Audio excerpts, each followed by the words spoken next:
Merci à tous d'être présents. Désolée encore pour ces petits couacs de connexion. J'espère que tout le monde arrive à se connecter. Là, je vois encore que le nombre de participants augmente.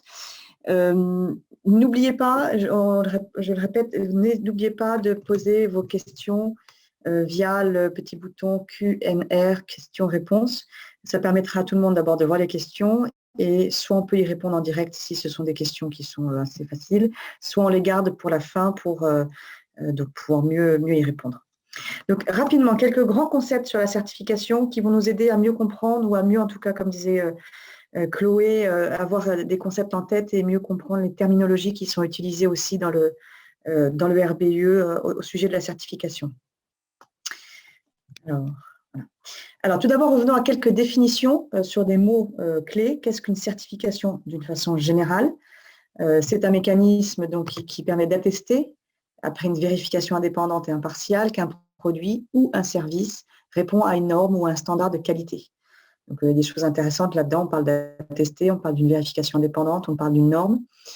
Ce sont des mots-clés qu'on va développer par la suite. Et pour la certification forestière, le principe reste le même, mais avec quelques petites subtilités. C'est un processus volontaire, comme toutes les certifications, par laquelle une tierce partie indépendante, qu'on appelle un certificateur ou organisme de certification, évalue la qualité de la gestion forestière et de la production de bois par rapport à un ensemble d'exigences prédéterminées par un organisme de certification publique ou privé. Donc, on va voir par la suite toutes ces étapes et ces acteurs, quel rôle ils ont dans ce processus de certification. Tout d'abord, quelques grands principes de base qui sont communes à toutes les certifications, qu'elles soient forestières ou généralistes. Tout d'abord, il y a la notion d'audit par un tiers, audit tierce partie. C'est donc un organisme qui est qualifié pour faire un audit ou une évaluation, qui va évaluer une organisation, une entreprise selon un protocole précis, selon des procédures d'audit. Donc ça, c'est le premier concept. Il y a un niveau d'indépendance et de tierce partie sans intérêt entre la personne qui audite et la personne qui est auditée.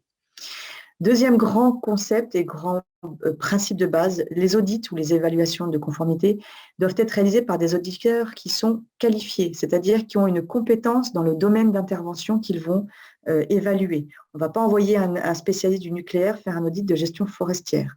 Il faut que l'auditeur soit capable de comprendre ce qu'il évalue.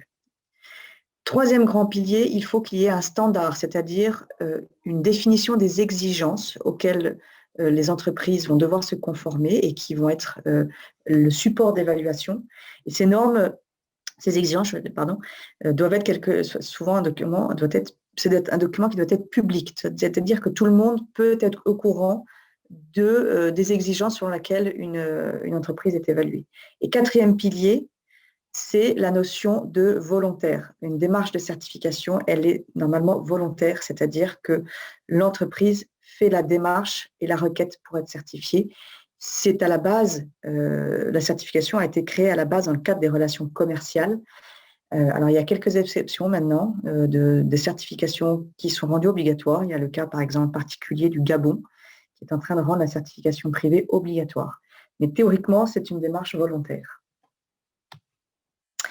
Alors, que trouve-t-on dans un système de certification d'une façon générale? On trouve à la base un standard ou des standards qui sont un peu le cœur de l'objectif du système de certification en question. On trouve des documents complémentaires, je vais y revenir par la suite. Le système doit décrire le processus de certification, les étapes pour être certifié. Il y a en général aussi des mécanismes de labellisation et des directives ou des dispositions en termes de communication et de transparence qui sont définies. Et enfin, il y a le mécanisme d'accréditation qui est généralement, habituellement mis en œuvre dans le cadre de la certification, mais nous verrons qu'il y a une exception pour les certifications de légalité. Alors, concernant les standards, on l'a dit, c'est en fait l'ensemble des exigences auxquelles une entreprise doit se conformer afin d'être certifiée. Vous avez dans la box à droite la définition un peu officielle donnée par ISO d'un standard. Je vous la laisserai relire ou relire quand vous reprendrez. Mais voilà, le standard, c'est un ensemble d'exigences selon la thématique du système de certification. C'est en général aussi ce qui donne un peu la direction, le fond du système de certification sur son cœur de sujet. Ces standards peuvent s'appliquer à différentes situations, à des entités spécifiques. On a des standards pour les forêts, de la gestion forestière, on a des standards pour la chaîne de contrôle, on a des standards qui sont à des niveaux contextuels, nationaux, en fonction d'un contexte légal, biologique ou autre. Ils sont en fonction des natures de l'entité. Si on est une petite entreprise, on aura des standards pour les petites entités, pour des groupes d'entités, etc. Donc, un standard peut avoir plusieurs il peut y avoir plusieurs standards pour plusieurs objectifs. Et généralement, ces standards sont dans un système de certification complété par tout un tas de documents complémentaires qui visent à préciser ou spécifier les exigences des standards principaux. Donc, ça peut être des politiques, des directives, des notes d'orientation ou d'interprétation. Voilà, donc c'est tout ce qui concourt à mieux comprendre les exigences, à mieux les spécifier s'il y a besoin d'un cas particulier sur une zone ou autre. Qui sont les acteurs de la certification ? Alors, basiquement, il y a le propriétaire, l'organisme d'accréditation, l'organisme de certification et le propriétaire du certificat. On va passer en revue sur ces différentes étapes, mais il est important de comprendre que dans un mécanisme de certification, il y a plusieurs acteurs qui visent en fait à augmenter le niveau de compétence, d'impartialité, d'indépendance de ce processus de certification. Il y a différentes étapes qui vont permettre des contrôles, des vérifications pour finalement donner des garde-fous aux garanties que peut proposer la certification. Donc en premier, il y a le propriétaire du système de certification, c'est celui qui définit les règles du jeu. Il va définir ses standards, ses procédures, ses règles d'audit, etc. C'est basiquement le FSC, c'est un système de certification qui a défini son système, c'est PEFC, pour ceux qu'on connaît, mais par exemple c'est ISO qui définit ses normes. En tout cas, ce ne sont pas eux qui auditent dans tous les cas. C'est eux juste qui définissent les normes. Ce sont ces entités qui définissent les normes. En deuxième niveau, on a l'accréditation, qui sont des organismes indépendants des systèmes de certification eux-mêmes et qui ont pour objectif d'évaluer les organismes de certification pour attester de leurs compétences pour mettre en œuvre et certifier des entreprises selon les systèmes. Donc, ils sont en charge d'élaborer des programmes d'accréditation basés sur les règles du jeu du système et d'auditer l'organisme de certification. Ces audits se font tous les ans, c'est le même principe que l'audit qui se fait au niveau des entreprises certifiées. Les organismes de certification sont eux-mêmes audités, vérifiés tous les ans pour s'assurer que leurs procédures sont toujours bien appliquées, qu'ils sont toujours aptes à proposer de la certification.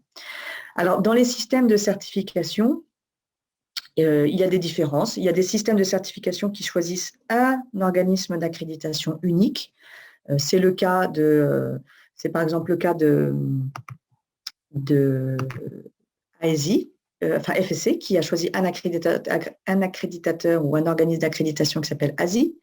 En revanche, par exemple, dans le PEFC, puisque c'est un système qui reconnaît des normes nationales, bien souvent, les organismes d'accréditation sont les organismes nationaux, donc le COFRAC en France ou l'ENAC en Espagne, UK, etc.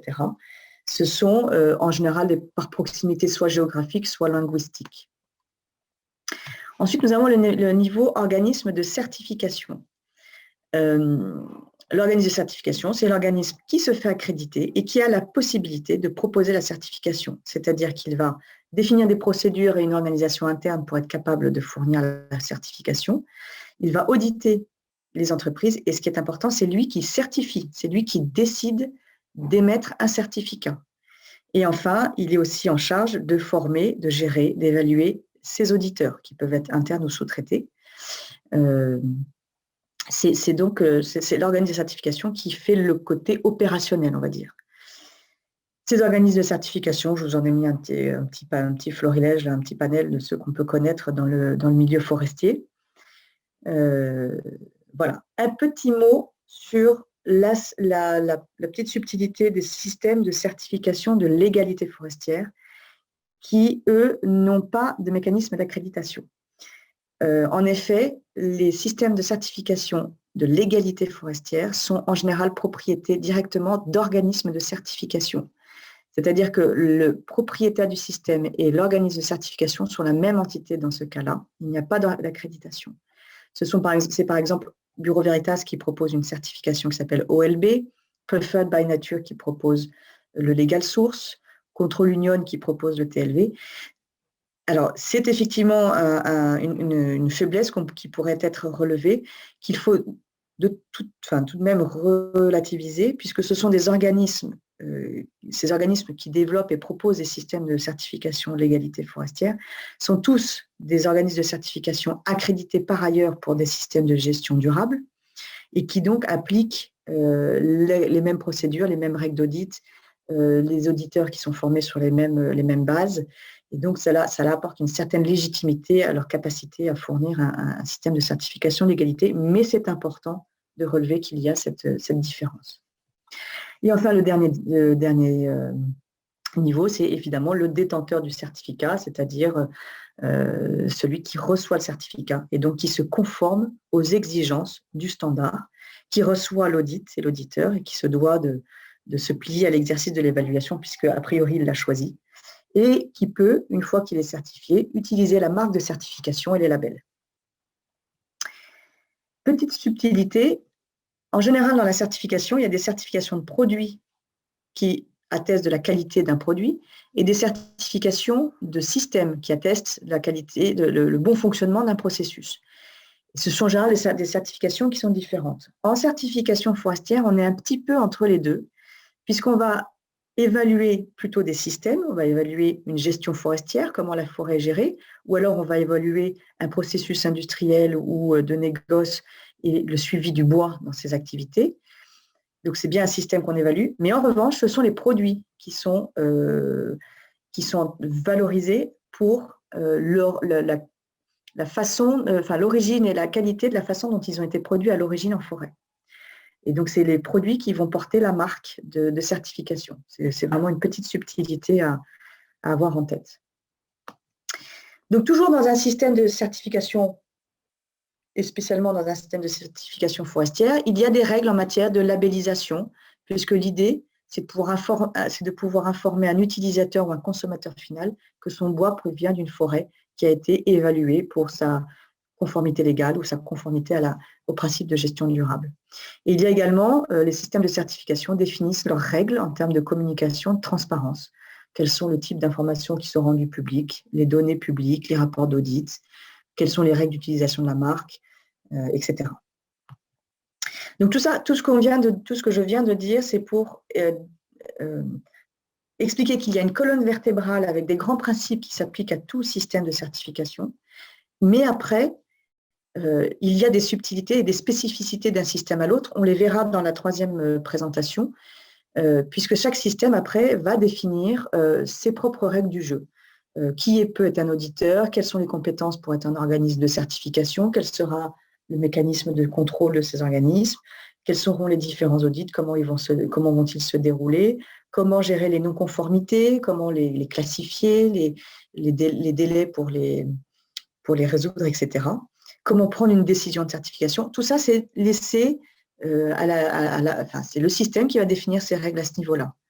De même, sur d'autres aspects comme le niveau de transparence, l'engagement des parties prenantes, la gestion des plaintes ou les mécanismes d'impartialité et de conflit d'intérêts, tout ça, chaque système va avoir sa propre vision et sa propre définition de ces concepts-là. Un dernier petit mot sur le processus de certification, c'est-à-dire les différentes étapes pour être certifié et pour maintenir son certificat.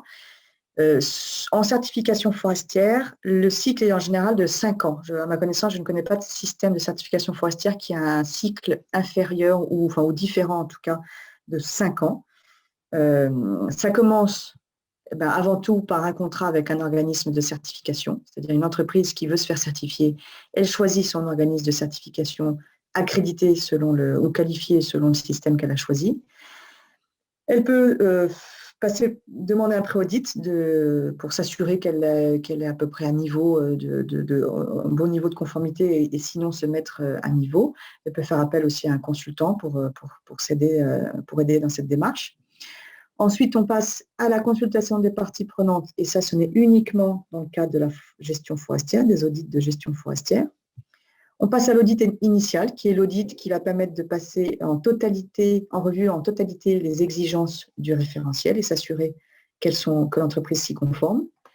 Suite à cet audit initial, soit il peut y avoir encore des actions correctives à mener, puisqu'il y a encore des non-conformités qui font l'objet d'un audit, soit si les conclusions de l'audit sont bonnes, le dossier passe en décision de certification auprès de l'organisme de certification qui va décider soit de donner le certificat, soit si l'organisme de certification, sur base des conclusions des auditeurs, estime qu'il y a encore des choses à revoir, ça repasse par un petit processus de mise à niveau et d'audit complémentaire.